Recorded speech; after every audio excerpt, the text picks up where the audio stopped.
ও নবী গো, আসওয়াদ নাকি দুনিয়াতে নাই, আমার স্বামী নাই।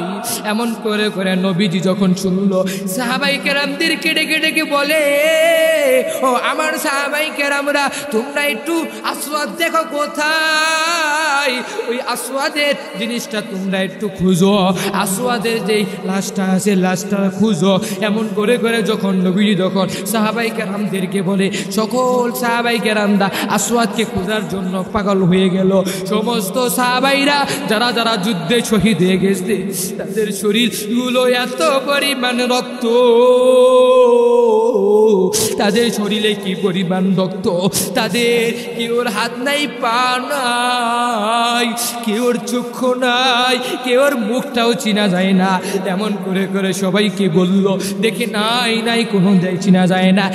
একদিকে এক সাহাবী যখন যা দেখলো যে দেখানির পর ওই আসওয়াদের হাতের মুষ্টিতে যখন এই সাহাবীরা যখন চিঠিটা পাইল, নবীজি তখন এই চিঠিটাকে খেয়াল করলো, কয় উনি হচ্ছে আমার সাহাবী আসওয়াদ।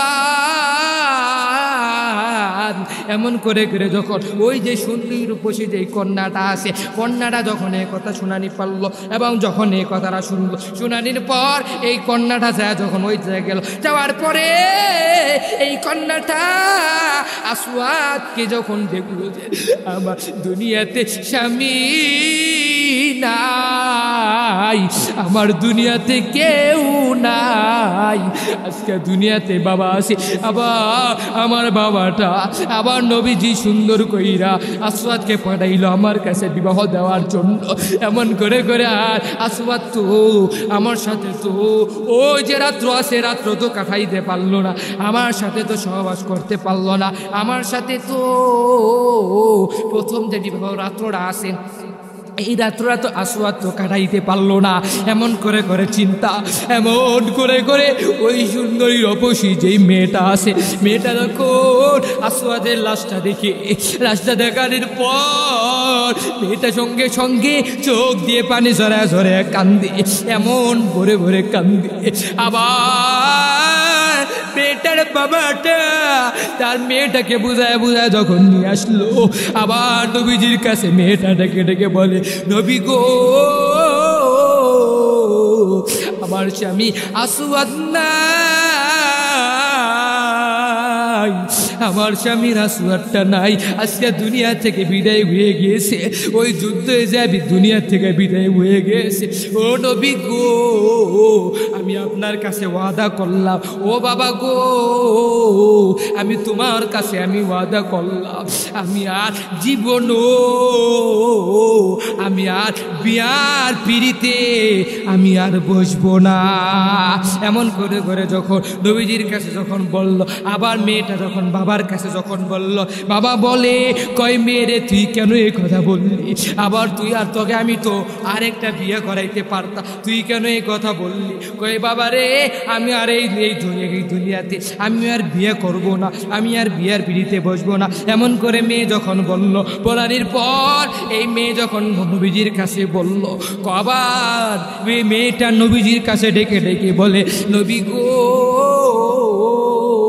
কাল হাসরের ময়দানে আপনি একটু দোয়া করে দেন, কাল হাসরের ময়দানে আমার সাথে যেন আমার যেই স্বামী আছে আসওয়াদ, এই আসওয়াদের কাছে যেন তার সঙ্গে যেন আমার সাথে জানি একটু দেখা হয়।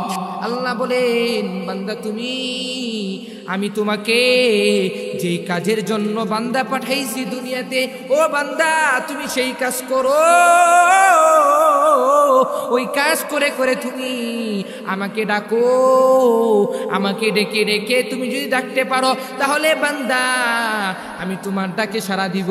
নবীজির এক সাহাবীর নাম আসওয়াদ, এত পরিমাণ কালো এক সাহাবী, এই কালো সাহাবী আমার নবীকে এত পরিমাণ নবীজি আসওয়াদকে ডেকে ডেকে বলে, ওরে আসওয়াদ, ওরে আসওয়াদ, তুই তো একটা যুবক মানুষ, বিয়া করবি নি?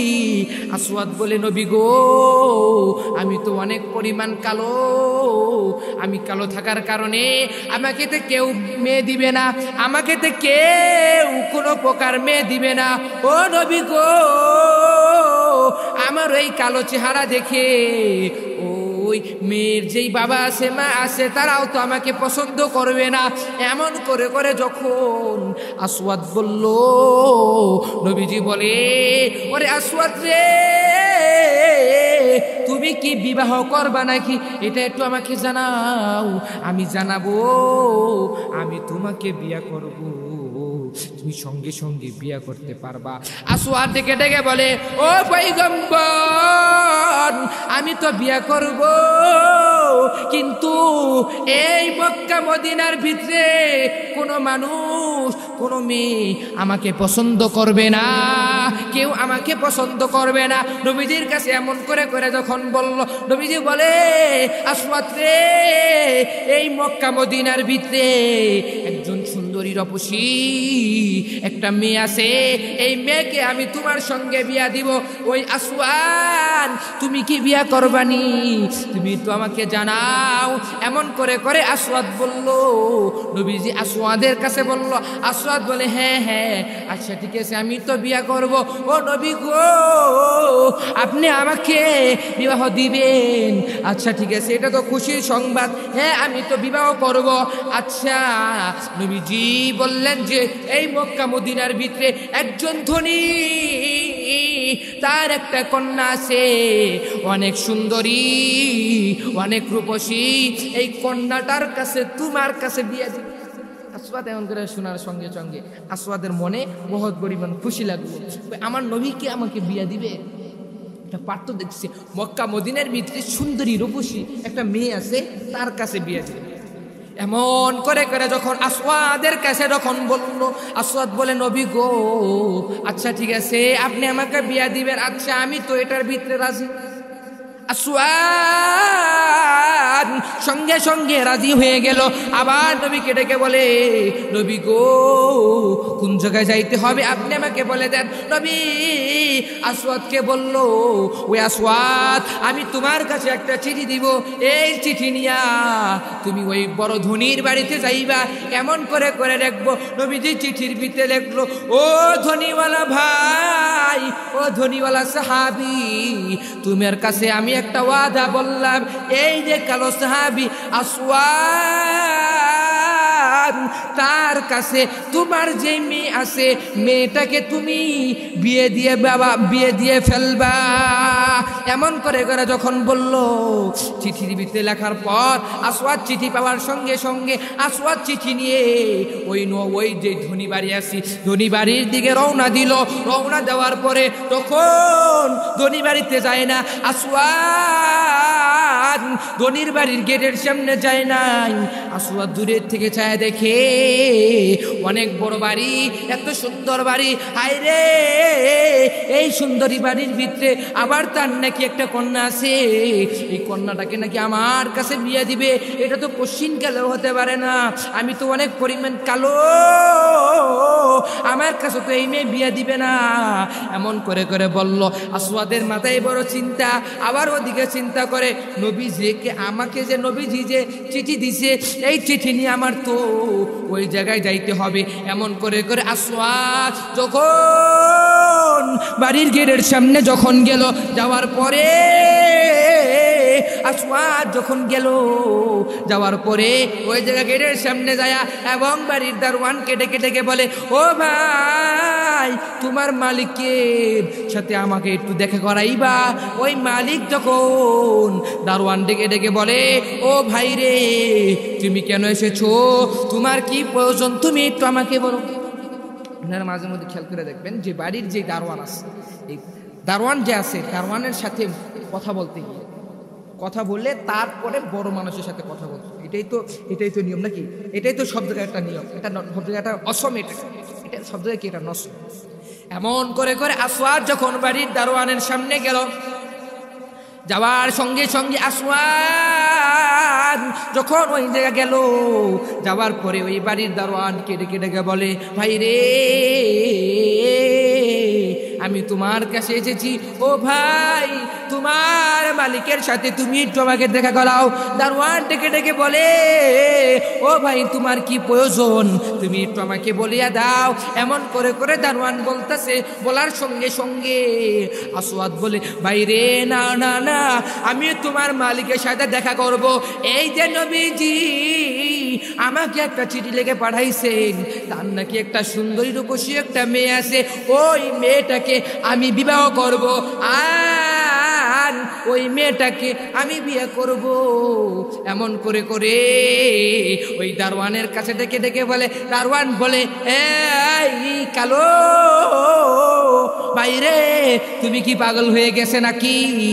তোমার কাছে তো আমার মনিব বিয়া দিবে না, তোমার কাছে তো আমার মনিব কি দিবে না, বিয়া দিবে না। এমন করে তুমি তো কালো সাহাবী, তোমার কাছে আমার মনিব কশিন কালো, বিয়া দিবে না। এমন করে বলার পর আসওয়াদ ডেকে ডেকে বলে, বাইরে, না না না, তোমাদের কাছে দুনিয়ার কেউ পাঠাই নাই, তোমাদের কাছে দুনিয়ার কোনো মানুষ পাঠাই নাই, তোমাদের কাছে পাঠাইছে ওই পয়গম্বর, ওই নবীজি, ওর কাছে পাঠাইছে। তুমি একটু তার সঙ্গে আমার সঙ্গে সঙ্গে তুমি একটু দেখা করিয়া দাও। এমন করে বলল। তখন বলার সঙ্গে সঙ্গে আসওয়াদকে বাড়ির ভিতরে ঢুকিয়া দিল। ঢুকিয়া দেওয়ার পরে আসওয়াদ এত বড় বাড়ি দেখার সঙ্গে সঙ্গে আসওয়াদের মাথায় বড় টেনশন, এত বড় বাড়ির ভিতরে আরে আমার নবীজিকে এমন করে করে আমার কাছে পাঠাইছে। পাঠানির সঙ্গে সঙ্গে আবার নবীজি নাকি এই জায়গায় পাঠাইছে। এত বড় বাড়ির মালিক, এত বড় বাড়ির নেতার কাছে, আইরে ওর যদি মেয়ের যদি জামাই যদি আমি হই, মনে হয় আমাকে বিয়া দিবে না। এমন করে করে আসওয়াদের মাথায় বড় টেনশন হয়ে গেল। আসওয়াদ আবার সঙ্গে সঙ্গে ওই মালিকের কাছে ওই মুনিবের সাথে দেখা হয়ে গেল।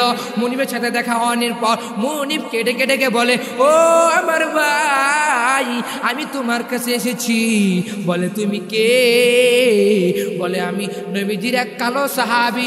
এই সাহাবী হওয়ার কারণে নবীজি আমাকে তোমার কাছে পাঠাইছে।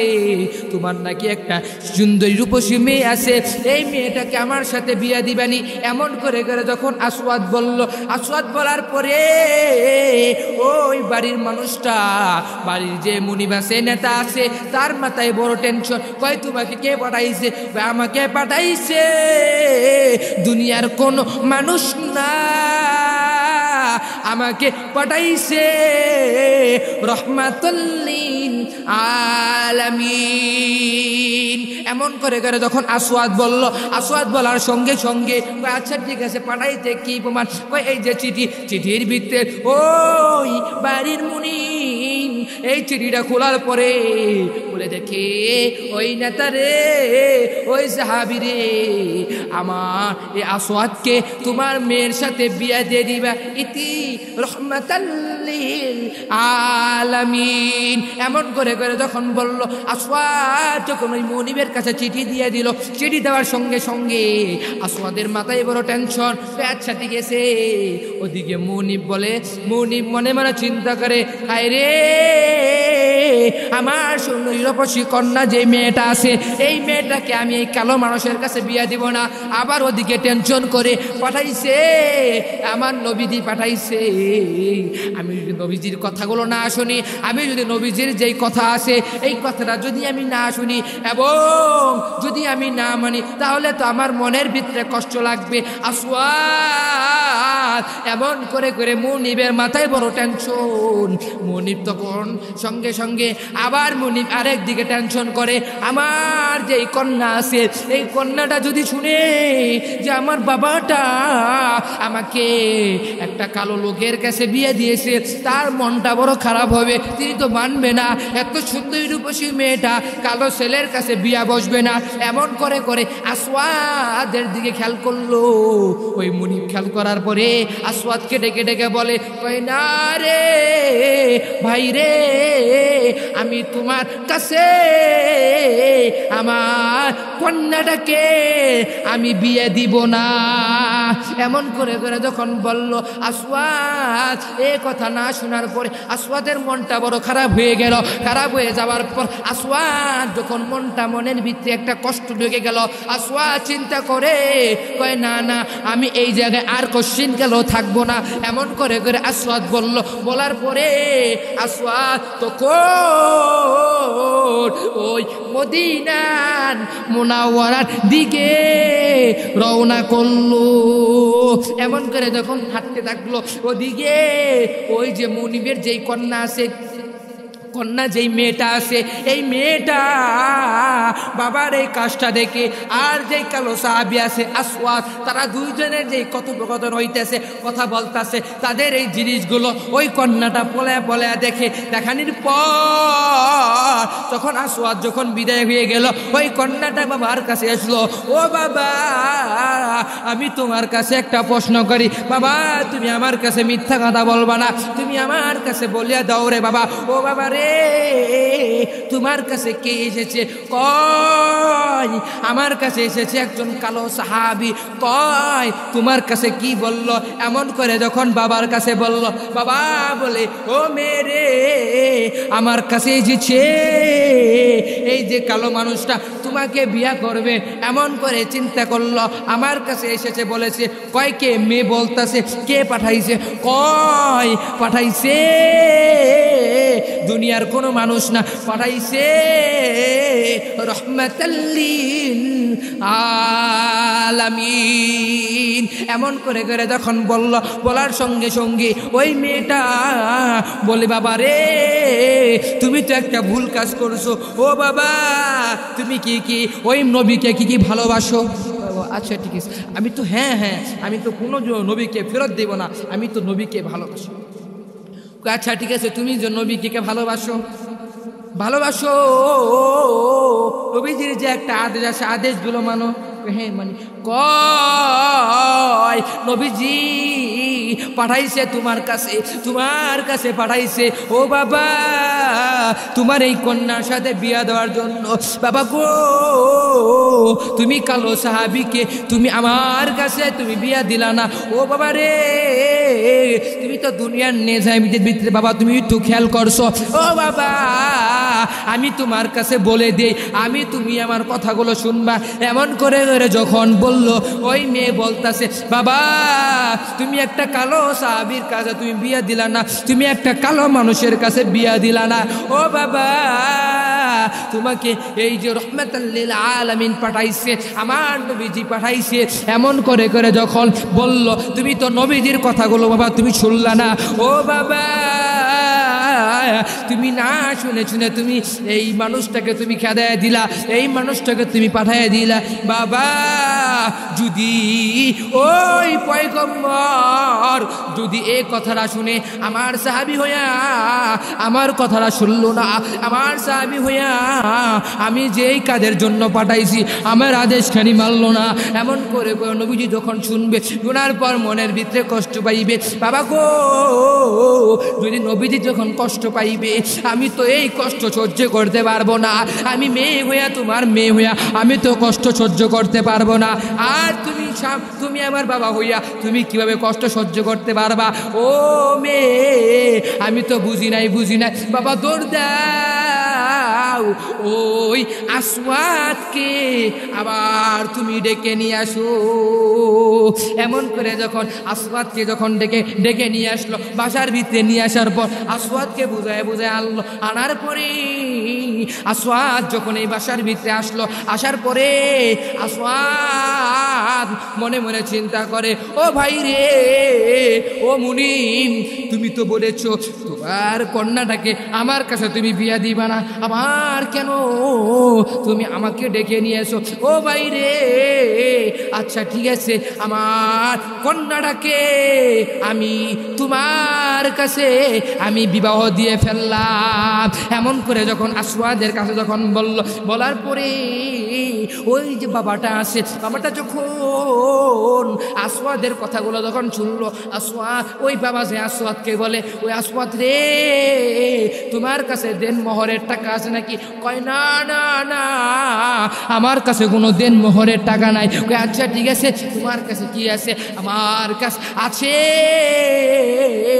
আমার আপনার নবী সাল্লাল্লাহু আলাইহি ওয়াসাল্লাম ওই পয়গম্বরের যেই চিঠি আছে, এই চিঠি মালাখানি আছে, এই চিঠি হচ্ছে আমার সম্পূর্ণ সম্পদ, আমার কাছে আর কোনো কিছু না।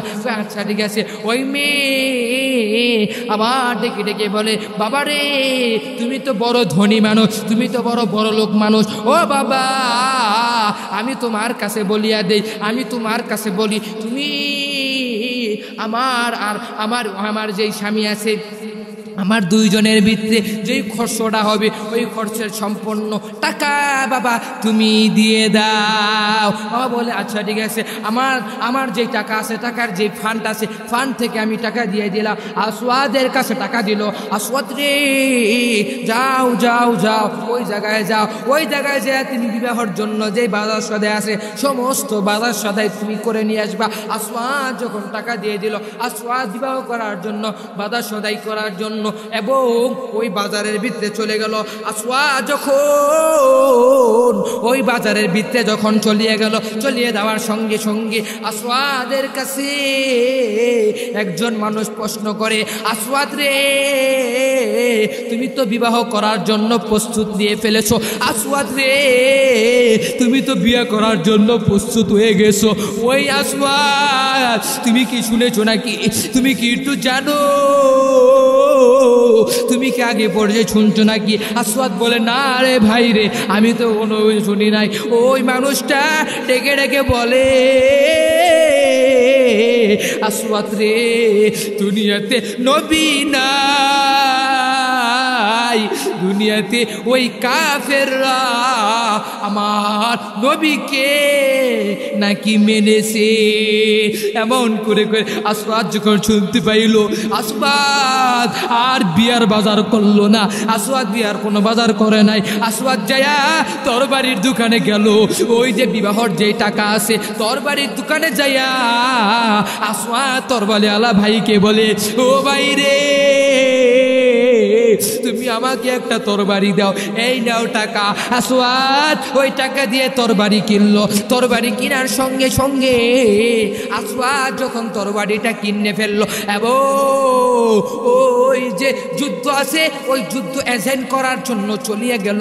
আসওয়াদ যখন ওই যুদ্ধ চলিয়ে গেল, চলিয়ে যাওয়ার পরে ওই যুদ্ধ শুনে কাফেররা মুশরিকরা আমার নবীকে এত পরিমাণ তীর মারে, এত পরিমাণ জুতা রিঙ্গে দেয়, এত পরিমাণ পাথর দেয়। আসওয়াদ শুনানির পরে এইগুলো জিনিসগুলো আসওয়াদ সহ্য করতে পারে না।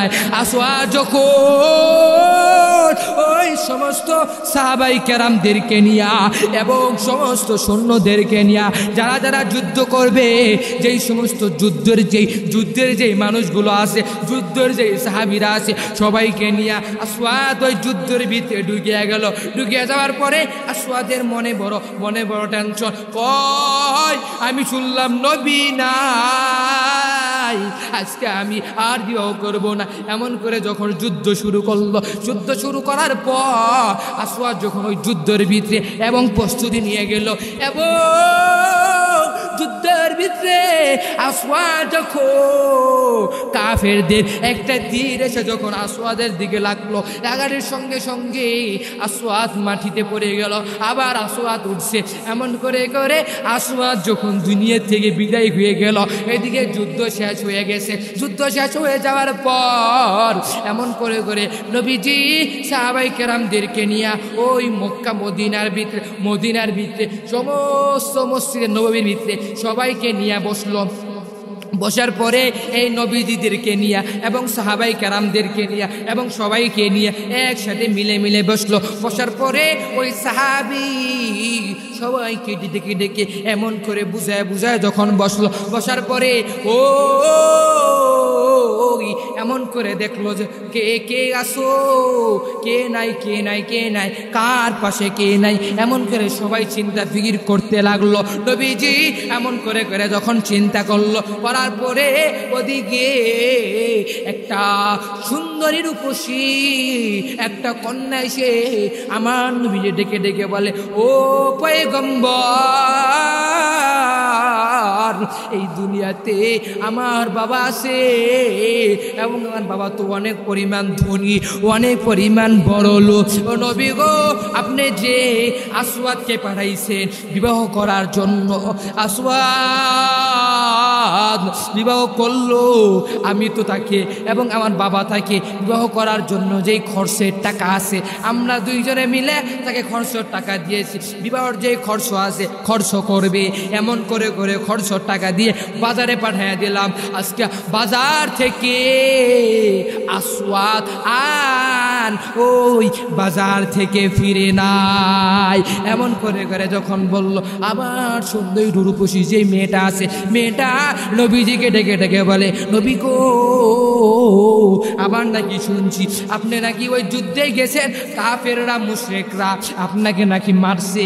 এই কথা শোনার পর আসওয়াদ নাকি ওই যুদ্ধের ভিতরে প্রস্তুত নিয়ে চলে গেছে, তরবারি কিনে কিনে বিয়ের টাকা দিয়ে তরবারি কিনে কিনে চলে গিয়েছে। ও বান্দারা, আমি তোমাদেরকে একটু খেয়াল করে বলি, এমন করে তোমাদেরকে বলি, আজকে দেখো দুনিয়ার মানুষ যদি কোনো একটা ছেলেকে এবং কোনো একটা মেয়েকে যখন দেখতে যায় এবং ছেলের পক্ষ থেকে যখন মেয়েকে দেখতে যায়, দেখার সঙ্গে সঙ্গে ওই মেয়ের বাবা আছে, দেখে ছেলে কি সরকারি চাকরি করে নাকি ছেলে কি করে, আছে না, এমন করে জিজ্ঞাসা করে। যখন একটা মানুষ ছেলের পক্ষ থেকে যখন যায়, যাওয়ার সঙ্গে সঙ্গে ওই জায়গায় যায়, গেলে যখন মেয়ের প্রতিপক্ষে যে বাড়ি আছে বাড়ির কাছে যায়, যাওয়ার পরে মেয়ের মার কাছে যখন জিজ্ঞাসা করে, ছেলে দেখে কয় ছেলে পছন্দ হয়েছে, কয় ছেলে কি করে, ছেলে কি করে, কয় ছেলে যদি সরকারি চাকরি না করে তাহলে তো ওর কাছে বিয়ে দেবে, ছেলে যদি কোনো বাড়ি না থাকে গাড়ি না থাকে তাহলে তো বিয়ে দেবে। এমন করে করে বলে নাকি আছে নাকি আপনাদের এলাকায় নাই মনে হয়, আমাদের উত্তরবঙ্গে আছে, উত্তরবঙ্গে আছে, কিন্তু আপনাদের এলাকায় আছে নাকি জানি না, কিন্তু আমাদের উত্তরবঙ্গের ভিতরে এমন করে হয় যে ছেলে দেখার আগে যখন সে মেয়ে দেখবে, দেখানোর পরে মেয়ের গার্জিয়ান জিজ্ঞাসা করে ছেলে কি করে, ছেলে কি কাজ করে, কি জবটা করে ছেলে, একটু জবটা আমাকে বলে দেন, এমন করে বলে। বাবা রে, দুনিয়ার নেজার ভিত্তিতে বাবা তুমি একটু খেয়াল করে দেখো, ওই যে আসওয়াদের দিকে বাবা তুমি একটু খেয়াল করো, ও পদ্মার অন্তস্থ মা বোনেরা তোমরা একটু আসওয়াদের দিকে খেয়াল করো, ও যুবক তুমি একটু আসওয়াদের দিকে খেয়াল করো। আসওয়াদ বিয়ে করতে গেল, এত পরিমাণ কালো এক সাহাবি হইয়া, এত পরিমাণ কালো এক মানুষ হইয়া ওই সুন্দর রূপসীকে যখন বিবাহ করলো, বিবাহ করার পরে বিয়ে করার জন্য বাজারে চলে গেল, বাজারে চলে যাওয়ার পরে যখন শুনলো যে নবীজি নাই, দুনিয়াতে নাই, না থাকার কারণে আবার শুনলো কি নবী নাকি দুনিয়াতে নাই, এমন করে না আসার খবরটা শুনলো। শুনানির পর এমন করে আসওয়াদ তরবারি কিনলো, তরবারি কিনা ওই নবীজিকে নবীজির যুদ্ধের জন্য এজেন্ট হয়ে গেল, ওই জায়গায় যে যুদ্ধই শরীক হয়ে গেল। আবার যুদ্ধের ভিতরে আসওয়াদ নাই, আসওয়াদ দুনিয়া থেকে বিদায় হয়ে গেছে। এমন করে যখন বলল, ওদিকে ওই যে সুন্দরী রূপসী যেই মেয়েটা আছে, কন্যাটা আছে, কন্যাটা আমার নবীজিকে জিজ্ঞাসা করে, ও নবী গো, আমার স্বামী আসওয়াদ নাকি দুনিয়া থেকে বিদায় হয়ে গেছে, আমার স্বামী আসওয়াদ নাকি আবার দুনিয়া থেকে বিদায় হয়ে গেছে, এমন করে নাকি আমি শুনছি। শুনানির পর এমন করে কথাগুলো শুনানির পর আসওয়াদ যখন এই কথাটা শুনলো, আবার ওই মেয়েটা যে আমার নবীজিকে কাছে ডেকে ডেকে যখন বলে, ও নবী গো, আসওয়াদ নাকি দুনিয়াতে নাই, আমার স্বামী নাই। এমন করে করে নবীজি যখন শুনলো, সাহাবাই কেরামদেরকে ডেকে ডেকে বলে, ও আমার সাহাবাই কেরামরা, তোমরা একটু আসওয়াদ দেখো কোথায়, নাই ওই আসওয়াদের জিনিসটা তোমরা একটু খুঁজো, আসওয়াদের যেই লাশটা আছে লাশটা খুঁজো। এমন করে করে যখন নবীজি যখন সাহাবাই কেরামদেরকে বলে, সকল সাহাবাই কেরামরা আসওয়াদকে খোঁজার জন্য পাগল হয়ে গেল। সমস্ত সাহাবাইরা যারা যারা যুদ্ধে শহীদ হয়ে গেছে তাদের শরীরগুলো এত পরিমাণ রক্ত, তাদের শরীরে কি পরিমাণ রক্ত, তাদের কেউর হাত নাই, পা নাই, কেউর চক্ষু নাই, কেউর মুখটাও চিনা যায় না। এমন করে করে সবাইকে বলল, দেখে নাই নাই কোনো চিনা যায় না। একদিকে এক সাহাবী যখন যা দেখলো যে দেখানির পর ওই আসওয়াদের হাতের মুষ্টিতে যখন এই সাহাবীরা যখন চিঠিটা পাইল, নবীজি তখন এই চিঠিটাকে খেয়াল করলো, কয় উনি হচ্ছে আমার সাহাবী আসওয়াদ। এমন করে করে যখন ওই যে সুন্দরী রূপসী যে কন্যাটা আছে, কন্যাটা যখন এই কথা শুনানি পারলো এবং যখন এই কথাটা শুনলো, শুনানির পর এই কন্যাটা যায় যখন ওই জায়গায় গেল, যাওয়ার পরে এই কন্যাটা আসওয়াদকে যখন দেখলো যে আমার দুনিয়াতে স্বামী নাই, আমার দুনিয়াতে কেউ নাই, আজকে দুনিয়াতে বাবা আছে, আবার আমার বাবাটা আবার নবীজি সুন্দর কইরা আসওয়াদকে পাঠাইলো আমার কাছে বিবাহ দেওয়ার জন্য। এমন করে করে আর আসওয়াদ তো আমার সাথে তো ওই যে রাত্র আছে রাত্র তো কাটাইতে পারলো না, আমার সাথে তো সহবাস করতে পারলো না, আমার সাথে তো প্রথম যে বিবাহ রাত্রটা আছে এই রাত্রটা তো আসওয়াদ তো কাটাইতে পারলো না। এমন করে করে চিন্তা, এমন করে করে ওই সুন্দরী রূপসী যেই মেয়েটা আছে, মেয়েটা যখন আসওয়াদের লাশটা দেখে, লাশটা দেখানোর পর মেয়েটা সঙ্গে সঙ্গে চোখ দিয়ে পানি ঝরা ঝরে কান্দে, এমন ভরে ভরে কান্দে। আবার মেয়েটার বাবাটা তার মেয়েটাকে বুঝায় বুঝায় যখন নিয়ে আসলো, আবার নবীজির কাছে মেয়েটা ডেকে ডেকে বলে, নবী গো আমার স্বামী আসওয়াদ নাই, আমার স্বামীর আসওয়াদটা নাই, আজকে দুনিয়া থেকে বিদায় হয়ে গিয়েছে, ওই যুদ্ধে যাবি দুনিয়া থেকে বিদায় হয়ে গেছে। ও নবী গো আমি আপনার কাছে ওয়াদা করলাম, ও বাবা গো আমি তোমার কাছে আমি ওয়াদা করলাম, আমি আর জীবন আমি আর বিয়ার পিড়িতে আমি আর বসবো না। এমন করে করে যখন নবীজির কাছে যখন বলল, আবার মেয়েটা যখন বাবার কাছে যখন বলল, বাবা বলে কয় মেয়েরে তুই কেন এই কথা বললি, আবার তুই আর তোকে আমি তো আরেকটা বিয়ে করাইতে পারতাম, তুই কেন এই কথা বললি। কয় বাবা রে আমি আর এই দুনিয়াতে আমি আর বিয়ে করব না, আমি আর বিয়ার পিড়িতে বসবো না। এমন করে মেয়ে যখন বলল, বলার পর এই মেয়ে যখন নবীজির কাছে বলল, কবার মেয়েটা নবীজির কাছে ডেকে ডেকে বলে, নবী গো কাল হাসরের ময়দানে আপনি একটু দোয়া করে দেন, কাল হাসরের ময়দানে আমার সাথে যেন আমার যেই স্বামী আছে আসওয়াদ, এই আসওয়াদের কাছে যেন তার সঙ্গে যেন আমার সাথে জানি একটু দেখা হয়। এমন করে করে যখন কন্যাটা বলল, ও বাবারা তোমরা একটু খেয়াল করে বলবা, আমি কেন তোমাদেরকে এই যে সাহাবায়ে কেরামের জিন্দেগিটা আছে, এই জিন্দেগিটা কেন আমি তোমাদেরকে বললাম, এই যে আসওয়াদের কাহিনীটা কেন বললাম তোমাদের কাছে, কেন তোমাদের কাছে ইন্সপায়ার করার জন্য কেন তোমাদের কাছে বললাম। ও বাবারা তোমরা একটু খেয়াল করে শুনবা, তোমরা একটু মনোযোগ দিক দিয়ে শুনবা, তোমরা একটু খেয়াল করে শুনবা। আজকে দেখো তোমার সুন্দরী রূপসী যে কন্যাটা আছে, এই কন্যাটাকে আবার তুমি বিয়ে দিবা, কিন্তু দেখো ছেলে নাকি বড় ডাক্তার হতে পারলো নাকি, ছেলে নাকি বড় সরকারি চাকরি করতে পারলো নাকি, ছেলে নাকি বড় গাড়ি আছে নাকি বাড়ি আছে, এই কথা তুমি চিন্তা করো না রে বাবা রে। দুনিয়া তো আমি আর তুমি তো দুনিয়াতে তো সারা জীবন বাঁচার জন্য আসি নাই। আমি আর তুমি তো দুনিয়াতে সারা জীবন থাকার জন্য আসি নাই। ও বাবারা, তোমরা একটু খেয়াল করে শুনবা, তোমাদের যে মেয়েগুলো আছে, এই মেয়েটাকে তুমি 5 ওয়াক্ত নামাজিওয়ালার কাছে তুমি বিয়া দিবা এবং নেককারওয়ালার কাছে তুমি বিয়া দিবা। তুমি যদি বিয়া দিতে পারো, ওই নামাজিওয়ালা তোমার জন্য দোয়া করবে এবং তোমার জন্য 2 হাত তুলে তুলে দোয়া করবে। ওই নামাজিওয়ালা তোমার মেয়ের জন্য দোয়া করবে।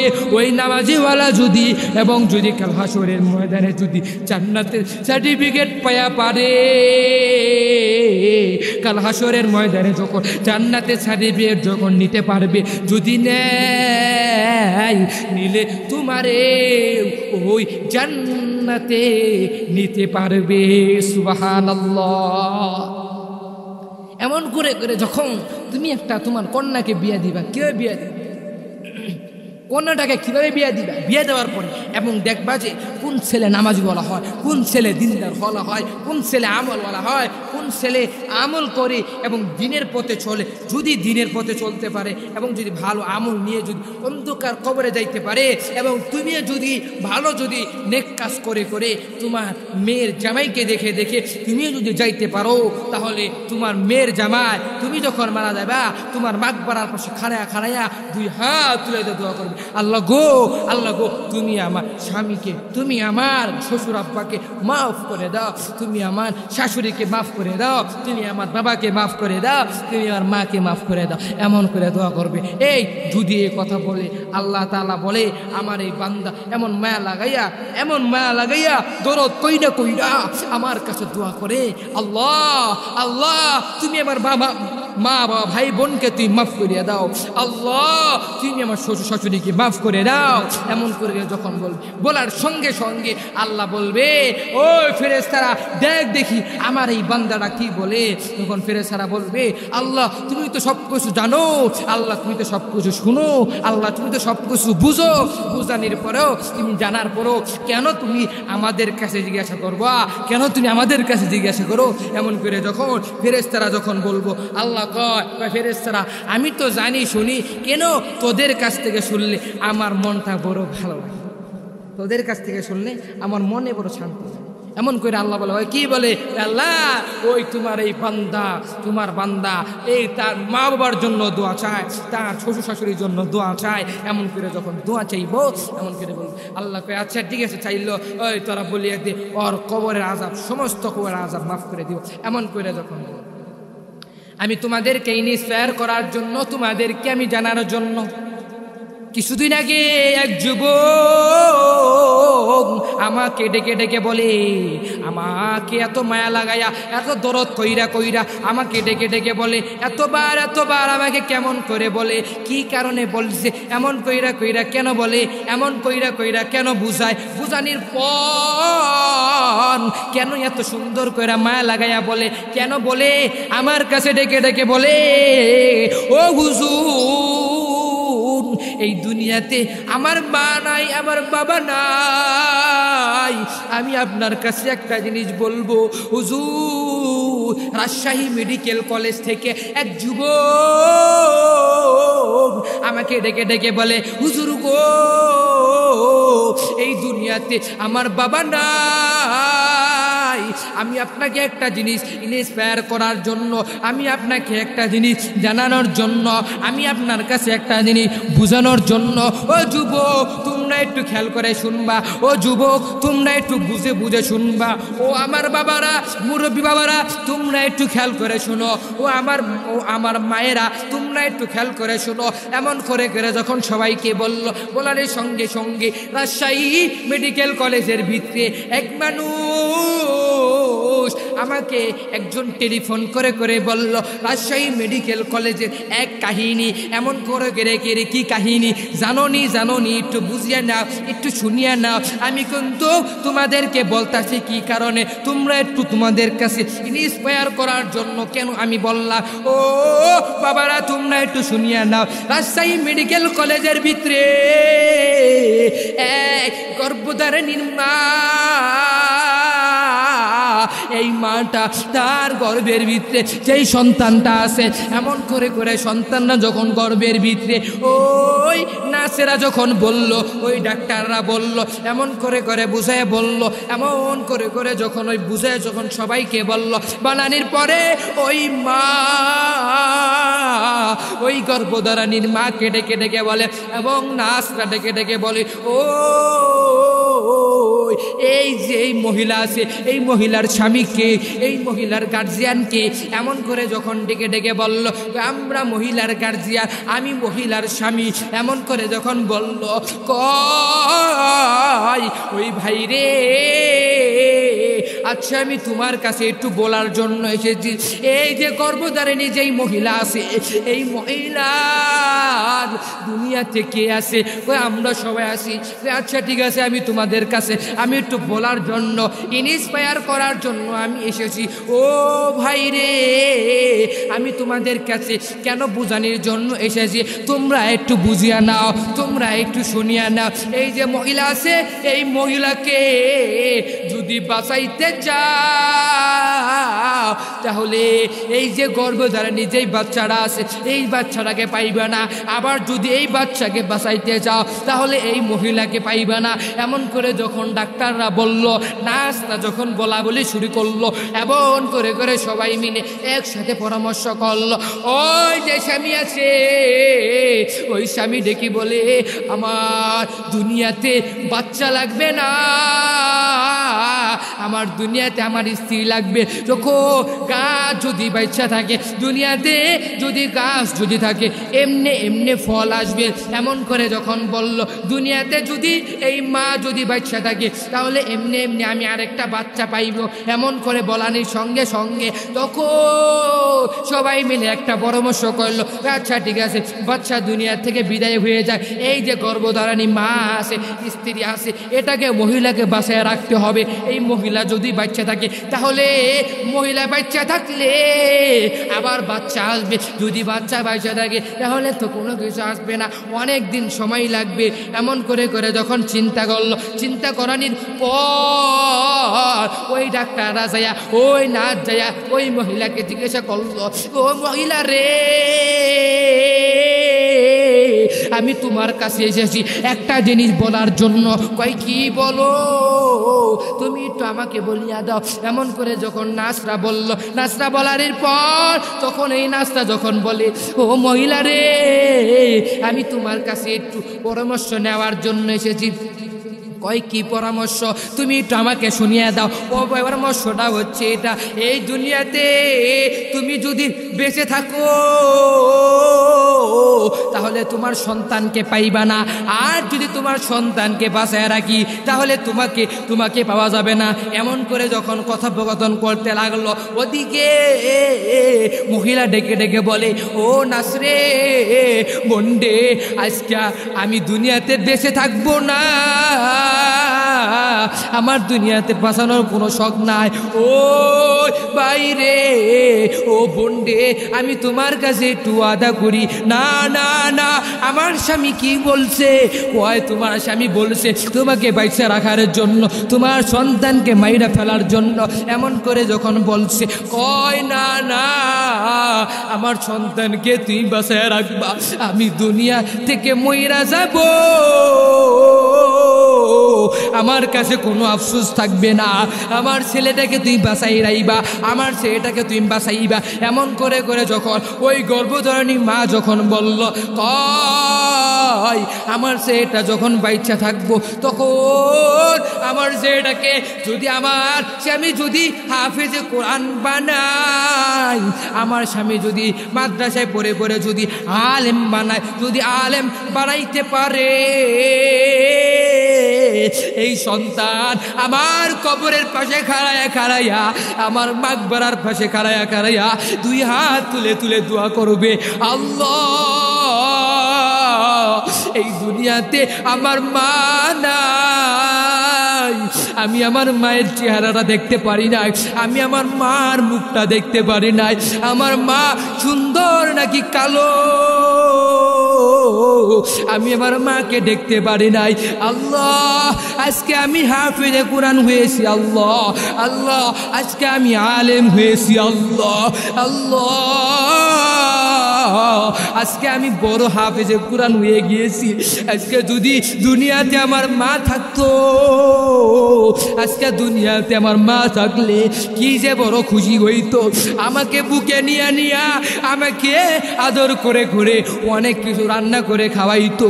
আজকে দুনিয়াতে মা নাই। আল্লাহ তুমি আমার মার কবর আযাবগুলো তুমি আল্লাহ মাফ করে দাও। আল্লাহ তুমি আমার মার জিন্দেগির গুনাহগানা মাফ করিয়া দাও। আল্লাহ তুমি আমার মার কবরটাকে তুমি আল্লাহ জান্নাতে উচ্চ মাকাম দান করে দিও। এমন করে করে যখন ওই ছোট বাচ্চারা যখন মার মাকবারার সামনে খাড়ায়া খাড়াইয়া যখন দোয়া করবে, মার মনটা বড় শান্তি হয়ে যাইবে, মার মনটা বড় খুশি হয়ে যাইবে। এ বাবারা আমি তোমাদেরকে একটু ইন্সপায়ার করার জন্য বললাম। আজকে দুনিয়াতে আমার বড় কষ্ট, আজকে দুনিয়াতে আমার বড় কষ্ট। এই যে কিছুদিন আগে আমার দাদিটা দুনিয়ার থেকে বিদায় হয়ে গেছে, আমি যখন শুনলাম আমার মনটা বড় খারাপ হয়ে গেল, মনের ভিতরে বড় কষ্ট। এমন করে যখন মনের ভিতরে কষ্ট লাগলো, আমার দাদি দুনিয়াতে নাই। আল্লাহ আমার দাদি নাই, আজকে দাদি হারা, আবার দাদা হারাইছি। বড় এতিম, কে আমাকে পলায়া পলায়া খাওয়াইবে? আমার দাদি আমাকে পলায়া পলায়া খাওয়ান আইনে খাওয়াইতো। গ্রাম অঞ্চলের মানুষ যখন একটা বয়স্ক মহিলা যখন এক বাড়ি থেকে আরেক বাড়িতে যায়, যখন ওই বাড়িতে যায়, ওই বাড়ির মানুষ পান দেয় এবং কিছু খাবার দেয়। আমার দাদি পলায়া পলায়া খাবার আনতো, আমার জন্য খাবার আনতো, আইনা আমাকে খাওয়াইতো। এমন করে করে করে যখন খাওয়াইতো, ও আমার দাদি আজকে না, আজকে দাদি হারা হয়ে গিয়েছি, বড় এতিম, আজকে বড় এতিম হয়ে গিয়েছি। এমন করে করে যখন চিন্তা করলাম, ও বাবারা আমি তোমাদেরকে ইন্সপায়ার করার জন্য বলি। আমার দাদির কাছে যখন গেলাম, যাওয়ার পরে আমার দাদির যা দেখি আমি বড় কান্দাকাটি করলাম। মানুষগুলো ধরে ধরে ধরে ধরে আমাকে কি সুন্দর করে বুঝায়, না না আমার দুনিয়াতে তোমার কেউ লাগবে না, না না আল্লাহ গো, সবাই তো দুনিয়া থেকে বিদায় যাইতে হবে। আবার আমি মাগরিবের নামাজের পরে দাদির জানাজা পড়াইলাম, পরে পরে আবার দাদিকে কবরের ভিতরে আমি নামাইলাম, নামানোর পর আবার দাদিকে মাটি দিয়ে দিলাম। আবার অনেক দিন ধরে মনটা বড় খারাপ হয়ে গেল। ও বাবা সবাইকে তো অন্ধকার কবরে যাইতে হবে, ওই কবরের সামানা জোগায়া জোগায়া যাও। কে কে রাজি আছো অন্ধকার কবরের সামানা জোগাইতে পারবা নাকি? সবাই মিলে একসাথে আমার সাথে দুই হাত তুলে তুলে ওয়াদা করো, ও দয়ার মালিক আল্লাহ আমাদের তুমি আল্লাহ চেয়ে চেয়ে দেখো। আল্লাহ আল্লাহ তোমার কিছু হাসিকিন শাকিরিনদের দিকে চেয়ে চেয়ে দেখো। আল্লাহ আল্লাহ গো আল্লাহ চেয়ে চেয়ে দেখো রে আল্লাহ। তারা আজকে আল্লাহ আমার সাথে ওয়াদা করেছে, আল্লাহ 5 ওয়াক্ত নামাজ পড়বে, আল্লাহ নেক কাজ করবে, আল্লাহ কোনোদিনও আল্লাহ খারাপ কাজ করবে না। আল্লাহ আমার কাছে ওয়াদা করেছে, আল্লাহ আর জীবনও গুনার কাজ করবে না, আর জীবনও গুনার দিকে তাকাইবে না, আর জীবনও গুনার পথে চলবে না। আল্লাহ আল্লাহ আমি তোমার কাছে ওয়াদাবদ্ধ হয়ে গেলাম। আল্লাহ আল্লাহ আমি তোমার কাছে ওয়াদা করি। আল্লাহ আল্লাহ আমি তোমার কাছে দোয়া করি। আল্লাহ আল্লাহ তুমি একটু চেয়ে দেখো তোমার এই উম্মতদেরকে, আল্লাহ তোমার এই বান্দাদেরকে আল্লাহ তুই মাফ করিয়া দাও। আল্লাহ তারা বুঝে না। আল্লাহ আল্লাহ শয়তানের ধোঁকায় পড়ে পড়ে দোয়া করে, আল্লাহ শয়তানের ধোঁকায় পড়ে পড়ে আল্লাহ গুনাহ করে। আল্লাহ তুমি আল্লাহ মাফ করিয়া দাও। আল্লাহ এই রাত্রেবেলা সে মাফ চাই রে আল্লাহ, আল্লাহ মাফ চাই। আল্লাহ তুমি দেখো আল্লাহ চোখ দিয়ে পানি ফেলে ফেলে কান্তাছি রে আল্লাহ। আল্লাহ আল্লাহ তুমি তো বলেছো আমার বান্দারা যতই গুনাহ করো আমার কাছে যখন 2 হাত তুলে তুলে দোয়া করবে আমি আল্লাহ মাফ করে দিব, আমি আল্লাহ মাফ করে দিব। এমন করে তুমি বলছো আল্লাহ আল্লাহ তোমার এই বান্দাদেরকে আল্লাহ তুমি মাফ করিয়া দাও, আমিন আমিন। ও বান্দারা তোমরা একটু খেয়াল করে নাও, আর জীবনও গুনার কাজ করবা না। সবাইকে তো অন্ধকার কবরে যাইতে হবে, সবাইকে অন্ধকার কবরের সামানা জুগায়া জুগায়া যাওয়ার মতো সবাইকে তৌফিক দান করুক।